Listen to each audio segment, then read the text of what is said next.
Life, no matter how tiring, still has to be faced. Days, no matter how difficult, still have to be lived through. Everyone carries their own burdens. No one is as free or complete as they appear. We often feel exhausted, not because the road of life is too long, but because the heart is carrying too much. The Buddha taught that all suffering begins in the mind. External conditions may strain the body, but it is endless thinking that truly wears us down. Regret for what has passed, fear of what has not yet come. The mind drifts to yesterday and fills with remorse. It rushes toward tomorrow and fills with anxiety. Some live amid comfort and abundance, yet lie awake at night with an empty heart. Others live simply, with little more than daily necessities, yet rest in quiet contentment. The difference lies not in what one possesses, but in how one looks within. Bodhidharma taught that suffering does not come from the world itself, but from the mind's clinging to it. Only by returning to the present moment, aware of the breath, the body, the step we are taking, do we begin to truly live rather than merely endure. Contentment does not mean giving up aspiration. It means knowing where to stop. Mindfulness is not escaping life, but standing steadily in the midst of it, protecting inner peace while continuing to walk forward. Learning to let go is not an act of surrender, but an act of inner victory.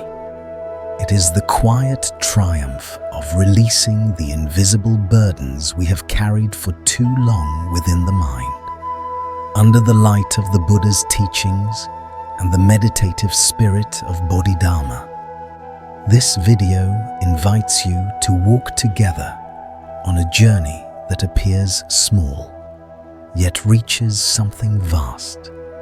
A journey of thinking less, living more deeply, loosening our grip on the past, softening our fear of the future, and returning to fully inhabit the moment that is already unfolding. Each part of this journey unfolds gently through ordinary stories, familiar images, and simple contemplative practices. There is no pressure to change, no demand to become someone else. The invitation is only to pause, to listen, and to recognize a path back to peace that has always been present, right within the rhythm of the breath. If, while listening, a certain passage causes the heart to stir, or the eyes to quietly moisten, it is not because the words themselves are profound, but because something deep within you is remembering a truth it has always known but long forgotten. This life is brief. It is far too short to be consumed by worry and inner struggle. Peace does not reside in distant places or future achievements. It is found in the way we turn back and look at our own minds. With a calm and reflective spirit, this video wishes only to be a small companion along that path. If these reflections support your journey toward inner stillness, offering a simple gesture, subscribing, liking, commenting, or sharing with someone who may need it, becomes not just support for the channel, but a quiet gift of kindness passed from one heart to another, like a soft breeze touching the soul. Now, let us pause together. Breathe in slowly, breathe out gently, and step into the first part of the journey, learning to look directly at the thoughts that tire us, so that, little by little, we may release them and live with greater ease. There is a subtle yet deeply transformative truth. Human beings are rarely exhausted by great events. We are exhausted by small thoughts, endlessly repeated, circling the mind day after day. What drains the heart is not the event itself, but the way the mind pursues it, grasping, resisting, replaying, and imagining. A single, careless remark, an unanswered message, a minor change at work. These small occurrences can become seeds from which the mind grows countless scenarios, each one feeding anxiety and unrest. Thus, suffering takes root, not because the world is in chaos, but because the mind refuses to rest. Bodhidharma taught that the mind is like a restless monkey and the body like a tireless horse. The monkey leaps without pause. The horse runs without question. The body may remain seated, yet the mind travels thousands of miles without taking a single step. In the span of one morning, the mind can move from yesterday's regrets to next year's fears, from what cannot be controlled to dangers that do not even exist. It is this ceaseless movement that creates exhaustion. Life itself is not heavy. The mind makes it so. If we look closely at a single day, we begin to see this clearly. The body may work for a few hours, but the mind works far longer. While eating, it revisits old discomforts. While bathing, it rehearses worries. While sleeping, it startles itself awake with vague and nameless fears. This fatigue is not like physical tiredness that can be cured with rest. It lingers quietly, pressing on the heart, leaving one uneasy without knowing why. People often say, "I am tired because my work is too demanding." Yet work alone is rarely the true cause. Two people can face the same task. One remains calm, the other overwhelmed. The difference lies not in the task, but in the mind that meets it. A steady mind reduces great matters to something manageable. A restless mind turns small matters into towering mountains. Some walk through storms and remain at peace. Others walk beneath clear skies and feel unsettled. Thus, it is not circumstances that determine our suffering, but the strength and clarity of our inner life. The Buddha taught that no one can truly cause our suffering from the outside. Suffering is born when the mind clings, resists, and refuses to be still. To learn to let go, then, is not to abandon life, responsibility, or aspiration. It is to release the unnecessary struggle we impose upon ourselves. When the mind learns to rest in the present moment, simple, clear, and aware, life does not become lighter because the world has changed, but because the heart no longer fights against it. External circumstances are only the wind. The mind is the sail.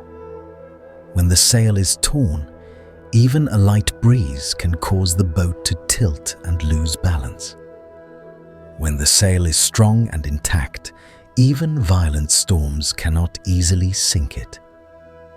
In the same way, the root of our exhaustion does not lie in life itself, but in how we allow the mind to be carried away by the winds of the world.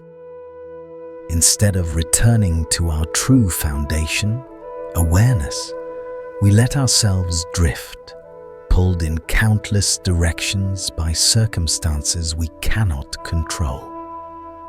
When we look more deeply, we begin to see that anxiety, fear, hurt, and sorrow all arise from a single source. A mind without an anchor is like a person standing in an open field with no sense of direction. The longer they stand, the more uncertain they become. Without a place to rest, the mind spins endlessly. The more it thinks, the more tangled it grows. The more it analyzes, the more uneasy it feels. For one who has mindfulness, a single deep breath is enough to pause and return.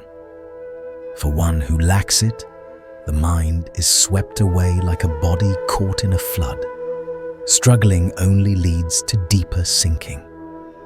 From this restlessness arise invisible loops of thought that quietly bind us.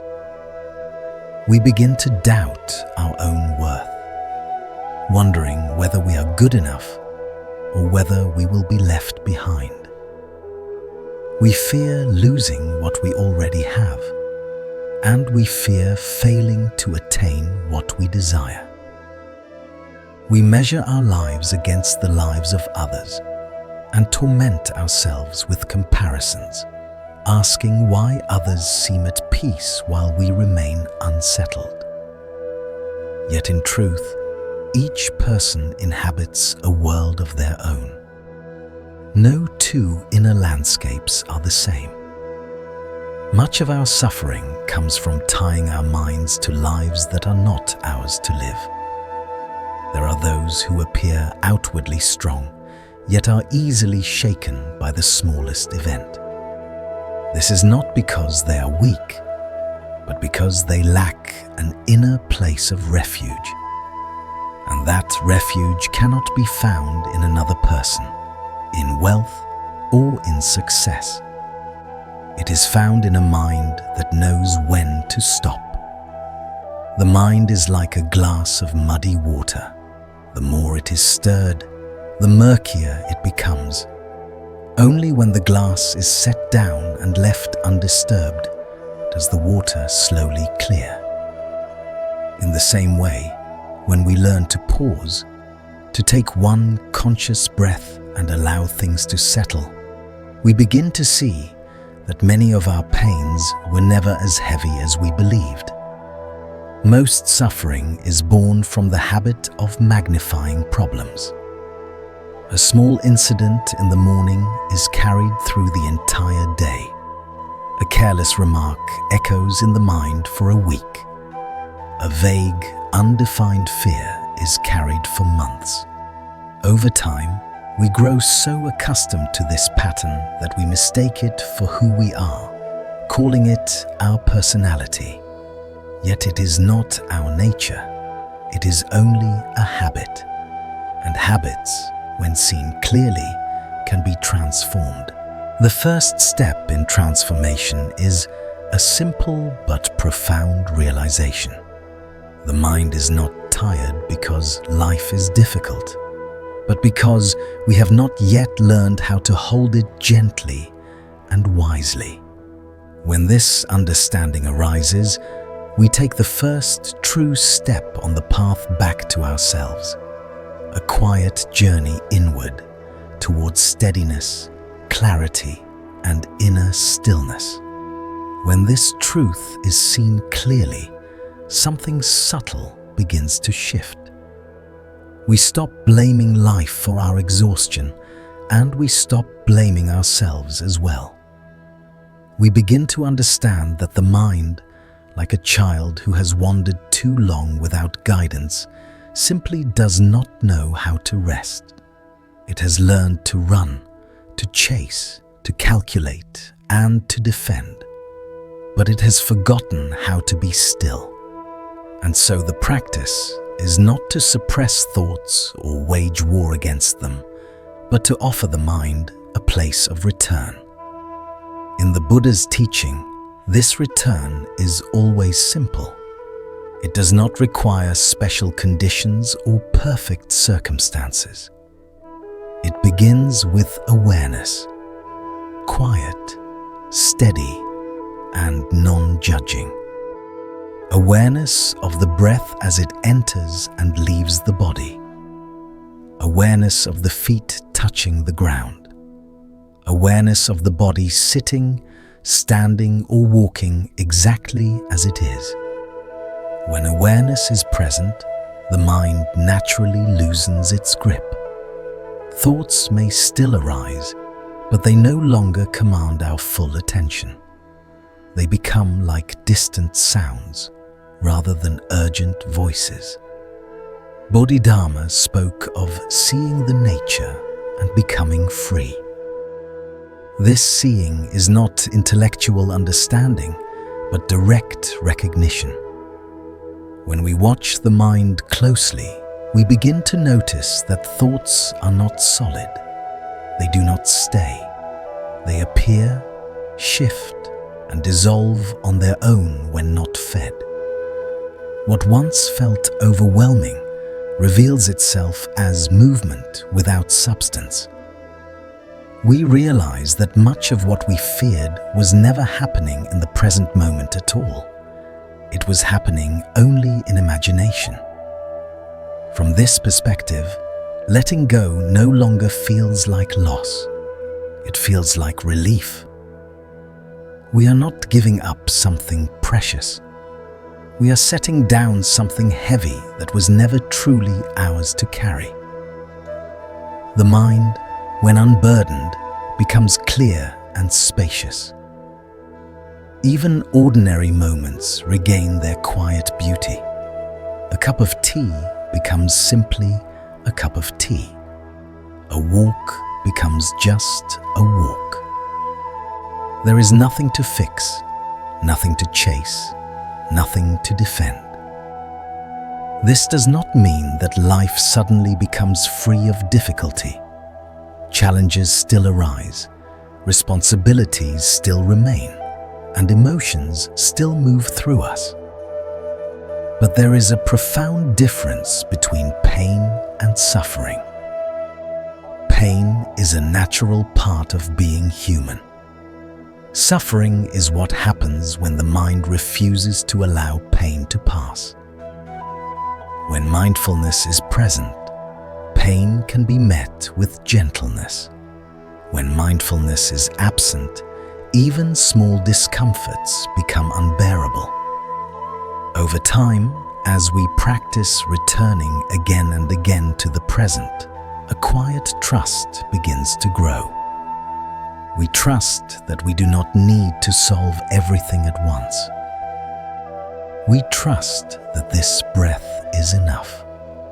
We trust that life, when met one moment at a time, is manageable. The future no longer feels like a threat, and the past no longer demands repayment. Each moment stands complete in itself. This is the heart of inner freedom. Not freedom from life, but freedom within life. Not escape from the world, but non-entanglement with it. The mind becomes like a clear mirror, reflecting everything, clinging to nothing. Joy is experienced fully when it comes, sorrow is allowed when it arrives, and both are permitted to leave when their time is done. When we live this way, exhaustion gradually softens. The body may still grow tired, but the heart does not collapse under its weight. There is an inner steadiness that remains untouched by praise or blame, gain or loss. And in this steadiness, we discover something quietly revolutionary. Peace was never something to be earned or achieved. It was always the natural state of a mind that knows how to stop. Thus, the journey does not lead outward. It leads back to the breath, back to the body, back to this moment. Step by step, thought by thought, burden by burden, we learn to place things down. And in doing so, we do not become less engaged with life. We become more alive, more present, and more at ease. Let this understanding settle gently. There is nothing you need to force, and nowhere you need to hurry toward. Simply notice what is happening now. Allow the mind to rest, even briefly. In that brief resting, the path reveals itself, not as something distant, but as the quiet ground beneath your own feet.